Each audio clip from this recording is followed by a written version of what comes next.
Hey, what's going on everybody? My name is Ryan and today I'm going to be talking about some of the changes that have occurred in the 2020 tax year due to the CARES Act and the American Rescue Plan. Now I know it's definitely right in the middle of the tax season for that year, but I figured it'd be still really important to get this information out there just in case you don't know, because there is still a lot of time to file your taxes. So this could be a good opportunity to make sure you're not paying too much in taxes while you're preparing your tax return or while you have somebody else prepare your tax return. Okay? So the first thing, the big obvious thing I'm going to talk about is the extension to the deadline. The IRS decided on this a couple weeks ago. Usually it's April 15th. Now the deadline is May 17th. So we have another month here to file your income tax return. Okay? And this also extends your tax return payment. So usually you have to pay by April 15th. Now you can pay by May 17th also. Now keep in mind this does not extend the estimated tax payments that you have to pay as an individual. So those are still due April 15th. The next thing I'm going to talk about is unemployment, because this was a big thing that was passed in the American Rescue Plan, is that the first $10,200 of unemployment is untaxable. Now this only applies to you if your total overall adjusted gross income is less than $150,000. That's a pretty high limit, but just expect that most people will find that their unemployment is going to be mostly non-taxable, at least the first $10,200. Now keep in mind, many states are still taxing unemployment, so be prepared for that. Don't expect all states to be following suit with this, but I believe almost half of them are still taxing unemployment. All right, the third thing I'm going to talk about is self-employment tax deferral. This seems to be more unknown or less known by many people. And basically, if you are self-employed, if you're a sole proprietor, independent contractor, when you earn money, you pay income tax and self-employment tax. Self-employment tax is basically the payroll tax, Social Security and Medicare tax. Now, from the CARES Act, you're allowed to defer up to 50% of your self-employment taxes from your earnings between March 27th of 2020 and December 31st of 2020. Now you can elect to have your self-employment taxes deferred, and when you do that, it will be averaged over the next 2 years. So, hypothetical scenario, let's say you owe a total of $10,000 of self-employment, okay, in 2020. Now you're gonna have to figure out what portion of that belongs to earnings that you earned between March 27th and December 31st. Once you do that, let's say it's $7,000 of self-employment taxes. Once you do that, you can defer half of it. So let's say you defer $3,500, okay? That $3,500 will be deferred over the next 2 years. That means you're gonna pay $1,750 in 2021 and $1,750 in 2022.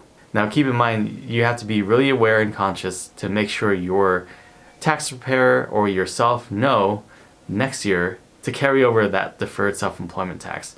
Because if you don't, and you forget to include it on next year's tax return, you're probably going to be hit with some penalties and interest. Alright? So just be really aware and try to remember, if you did defer self-employment taxes, you will need to report it on your 2021 income and 22 income.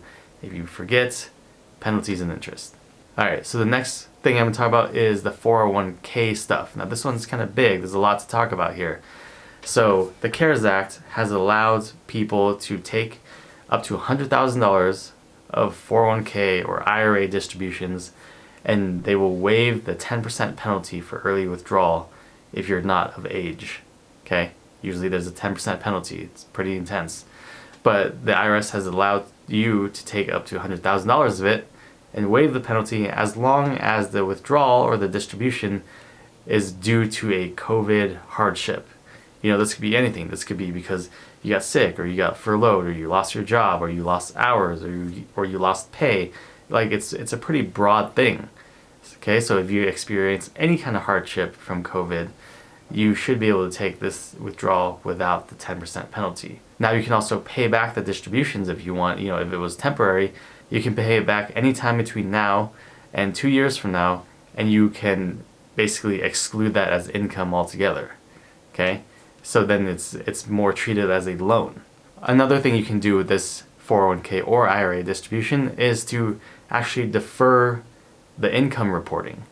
So if you were to take $90,000 of IRA distributions, you would have to report $90,000 of income on your 2020 tax return. That's pretty simple stuff. But due to this CARES Act provision, you can take that $90,000 and average it over the next 3 years. So you would report 30 this year in 2020, and then 30 in 21, and 30 in 22. So you're averaging that income across 3 years. Okay, that's another way that the IRS is trying to help out here. Now, same with the self-employment stuff. Just be sure if you do that to remember to actually report it on your next 2 years' tax returns. Otherwise, you're going to be hit with penalties and interest. Okay, so all these things, all these provisions can be done and elected on Form 8915. It's going to have some COVID-related questions there, whether or not you do want to defer, whether or not you qualify for the penalty waiver, that kind of thing. Now keep in mind, if you do decide to pay back your 401k or IRA distribution in a future year, you can't do that. You just have to amend the 2020 tax year to show that you paid back the 401k distribution so that you don't get taxed on it anymore.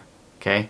Because when you take the original distribution, it's going to count as income, but because of this CARES Act provision, you can pay it back and then not count it as income. Okay? So just be aware that you can do that if you want. Let's say you only need it temporarily, or you came across some money here in the future to pay it back so you don't have to pay taxes on that. So lots of tax planning opportunities there. Be sure to talk with your tax professional and make sure you're taking advantage and being as efficient as possible, and making sure you're planning a few years ahead so that you're not caught by surprise down the road. Okay, the fifth thing I'm going to talk about is the charity stuff. So usually charity donations are limited to 60% of a taxpayer's AGI. Because of the CARES Act, it's now limited to 100% of the taxpayer's AGI to give you like a larger deduction, basically. Now that's all fine and good, but most people probably won't be taking advantage of that, because 60% of your AGI is already quite a bit of a large chunk of your income. So the next thing that people will probably more likely take advantage of is the allowance of a charitable contribution deduction, even if you don't take the itemized deduction. Okay, because normally the charity deductions only come available to you once you itemize your deductions.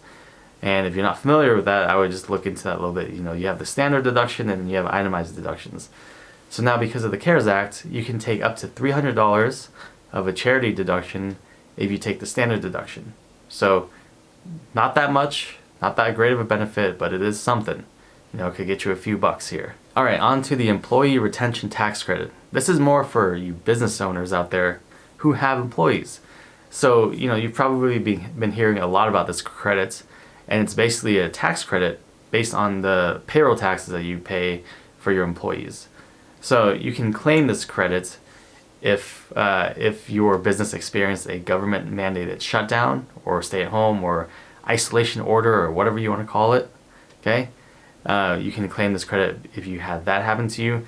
You can claim this credit if you had a 50% reduction in revenue in any one quarter in 2020. So how does that get calculated? The 50% reduction is basically you're comparing a quarter in 2020 to the same quarter in 2019.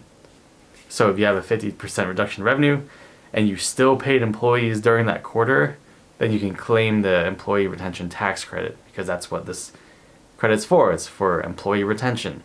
Okay? Same thing with a government shutdown, stay at home, isolation orders, whatever. If you continue to pay your employees during those orders, you are due a tax credit. Okay? Now this is done on Form 941, or if you want to request an advance of a tax credit, which you still can through 2021 because of the Economic Aid Act, and the American Rescue Plan has extended this credit, you'd want to file also Form 7200 from the IRS. Okay? So if you're a business owner and you have employees and you experience a shutdown, or if you experience a massive revenue loss, let's say restaurants, bars, clubs, those kinds of folks especially, be sure to take advantage of this tax credit. Alright, so the last thing I'm going to be talking about today, and definitely it's not, all the changes are not limited to the things I'm talking about. These are just some of the more major ones, okay? So the last thing I'm going to be talking about today is the self-employed family leave credits. Now, if this credit applies to you if you are self-employed, so if you're an independent contractor or a sole proprietor or a partner of a partnership.